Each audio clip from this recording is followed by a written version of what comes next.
Oke, Shalom untuk kelas 9 ya. Kembali kita akan melanjutkan materi kita selanjutnya di bab kelima atau tema kelima, yaitu gereja yang bergumul di dunia. Kita akan tetap membahas tentang gereja sampai bab 10 kalau nggak salah ya. Jadi jangan bosan-bosan, kita adalah pemuda-pemuda yang harus menjadi tulang punggung gereja nanti. Nah, kita harus mengenal gereja itu bagaimana. Nah, oke, sebelumnya saya memohon bahwa untuk kalian yang sudah melihat video ini, saya minta tolong untuk yang tugas-tugasnya belum dikerjakan di Google Classroom, harap segera dikerjakan ya.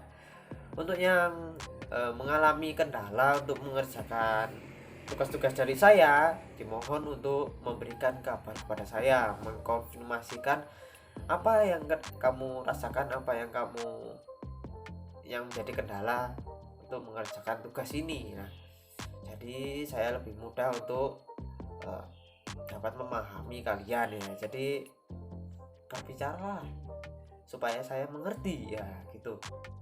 Oke, kita akan membahas tentang gereja yang bergumul di dunia. Oke, gereja yang bertahan, survive ya. Survive itu bertahan ya, bertahan hidup. Nah, jadi gereja itu dari zaman dahulu harus tetap bertahan dari perkembangan zaman. Perkembangan zaman ini sangat pesat ya, karena kita tahu bahwa perkembangan zaman ini juga mempengaruhi bagaimana pelayanan di gereja itu sendiri. Jadi contohnya zaman dahulu mungkin menyanyi tidak pakai alat musik, mungkin sekarang nyanyi pakai alat musik dan sebagainya.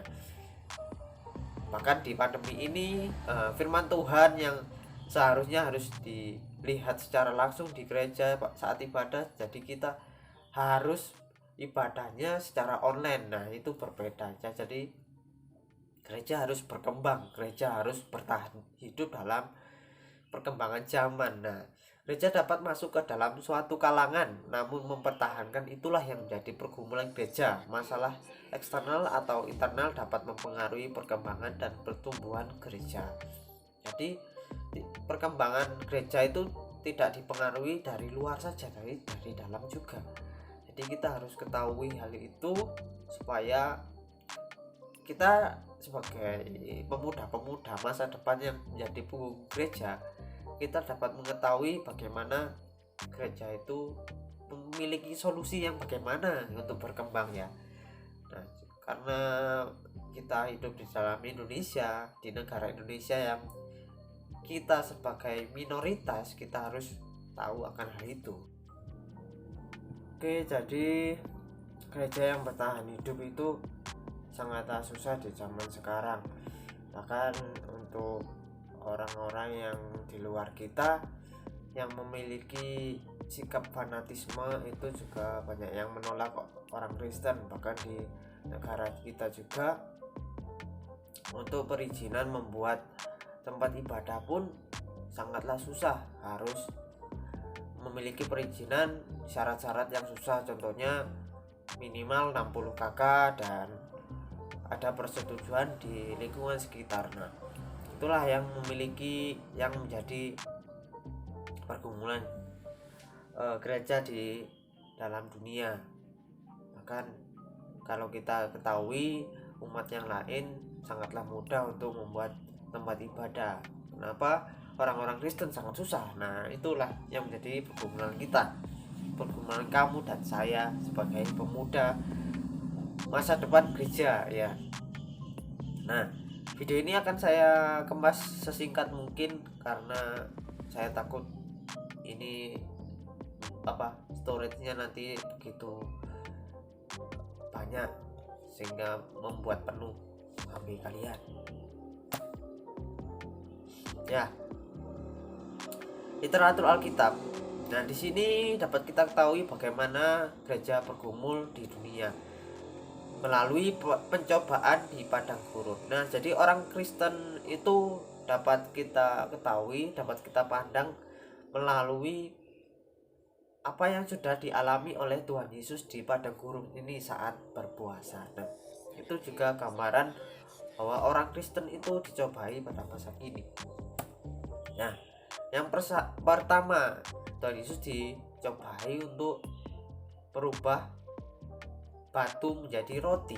Nah, jadi hal itu berhubungan tentang kebutuhan. Nah, jadi ketika kita mengetahui kebutuhan kita, pasti kita sangatlah kebingungan bahwa kita harus mempertahankan iman, juga kita harus memenuhi kebutuhan kita. Jadi memilih mana antara kamu contohnya bekerja ataukah kamu harus meninggalkan persekutuan, kira-kira yang mana? Nah, jadi inilah yang menjadi pergumulan orang Kristen pada zaman sekarang. Nah, ketika belum memiliki pekerjaan, ya berdoa ya sangatlah kusuk berdoanya kepada Tuhan. Namun ketika dia mendapatkan pekerjaan, mendapatkan yang diinginkan, ya lupa akan Tuhan. Nah, itulah yang menjadi pergumulan kita.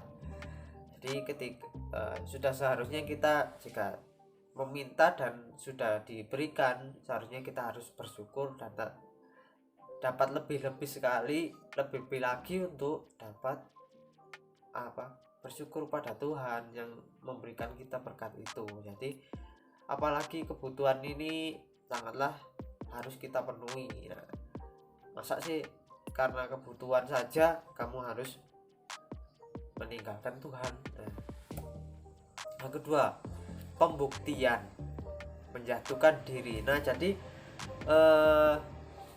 yang kedua ini adalah contoh bahwa Tuhan Yesus dicobai di padang gurun, disuruh untuk menjatuhkan diri dari bukit, sehingga ada tertulis bahwa dia akan ditopang oleh malaikat-malaikatnya. Jadi roh jahat ini atau iblis ini tahu akan firman Tuhan. Nah, jadi kita harus mempunyai pembuktian. Nah, seringkali orang Kristen itu dituntut untuk memberikan pembuktian atau saksi. Nah, apakah kamu sudah menjadi saksi Tuhan? Apakah kamu sudah bisa menjelaskan bahwa Tuhan itu benar-benar mati di salib? Nah, bagaimana hal itu bisa kita terangkan kepada orang-orang yang belum mengenal Tuhan? Nah, jadi kamu harus bisa. Jadi dari hal itu kamu harus belajar tentang apologetika. Apologetika itu adalah seni untuk kita mempertahankan dan mengargumenkan iman kita kepada orang yang berlainan iman. Nah, jadi bukan untuk berdebat, tapi untuk menjelaskan bahwa iman kita itu seperti ini kepada Tuhan. Jadi menjadi saksi pun juga seperti itu. Jadi kita tidak hanya sekedar percaya pada Tuhan, tapi kita bisa menjelaskan kepercayaan itu kepada orang lain. Tahta ini sangatlah berat ya, bahwa di dunia ini identik dengan tahta ya, tahta raja. Kalau di negara lain ada kerajaan, kalau negara kita adalah demokrasi. Tahta tertinggi sebenarnya itu terletak pada rakyat. Nah, tapi ya kejadian yang kamu dengar akhir-akhir ini kan sangatlah parah ya. Nah, jadi tahta ini menjadi percobaan ketiga yang dialami oleh Tuhan Yesus di padang gurun. Jadi dia diimin-imini tahta supaya dia dapat menyembah iblis. Nah, jadi Tuhan disuruh menyembah iblis. Parah sekali. Apalagi kita sebagai orang hanya umat biasa, hanya bukan Tuhan. Ketika kita dicobai bagaimana yuk? Ketika kita orang Kristen disuruh mengkhianati Tuhan hanya dengan tahta, ayo bagaimana? Contohnya kamu diimini-imini kamu akan mendapatkan uang banyak, kamu memiliki kedudukan menjadi DPR. Contohnya seperti itu. Tapi kamu harus mengkhianati Tuhan. Nah, bagaimana sikap kamu akan hal itu? Jadi pergumulan orang Kristen di dunia itu sangat berat. Kita harus ikut memanggil kalau bahasa Jawanya itu memikul salib Tuhan, manggul salib Gusti, sangat berat kan. Jadi bagaimana kita memiliki sikap untuk selalu kuat dan selalu berpengharapan pada Tuhan. Kita lanjut tetap di literatur Alkitab. Jadi di dalam Matius 5 ayat 46, bagaimana kita diajarkan untuk tidak membatasi implementasi kasih. Nah, kita hidup di masyarakat majemuk.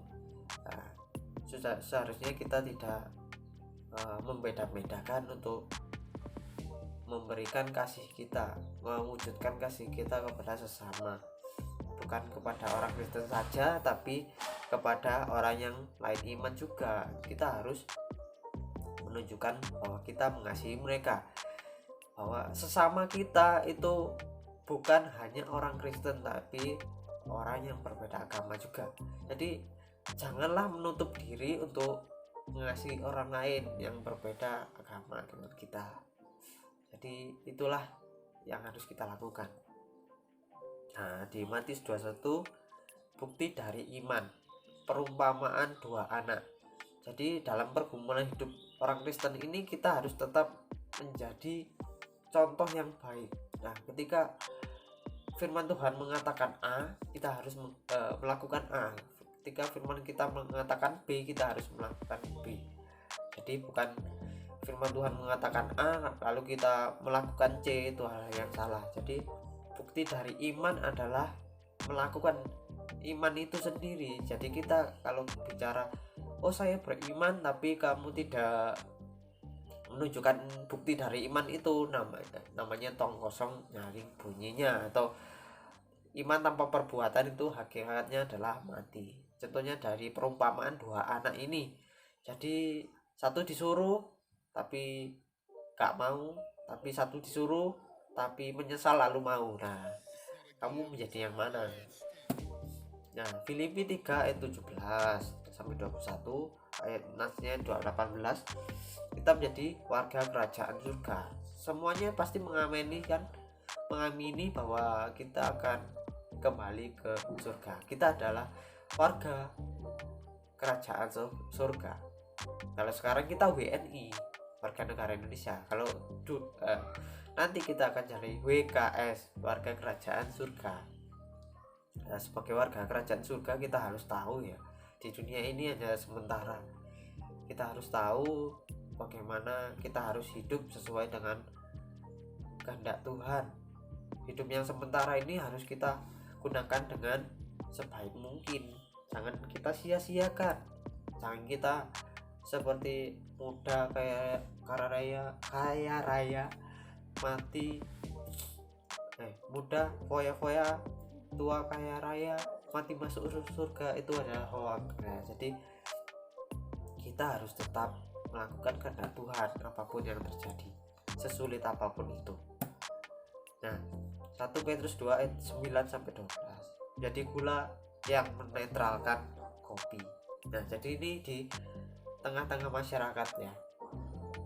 Jadi walaupun mungkin stigma masyarakat tidak selalu baik, sudah seharusnya kita menjadi gula yang menetralkan kopi. Walaupun kehidupan ini pahit, walaupun kehidupan ini susah, kita harus senantiasa menjadi orang yang berguna, orang yang menjadi berkat bagi orang lain. Walaupun kita disakiti, walaupun kita diecek-ecek dan sebagainya, kita harus tetap menjadi orang yang dapat mengasihi, orang yang dapat berguna bagi orang lain. Oke, itulah kita, bagaimana kita harus menjadi orang yang berguna di dalam gereja yang berkumpul saat ini. Nah, oke, ini tugasnya silahkan dikerjakan, akan saya screenshot dan saya taruh di Google Classroom lagi ya. Oke, jadi segitu saja. Terima kasih sudah menyimak. Silahkan dikerjakan, tetap semangat, Tuhan Yesus memberkati kita semua.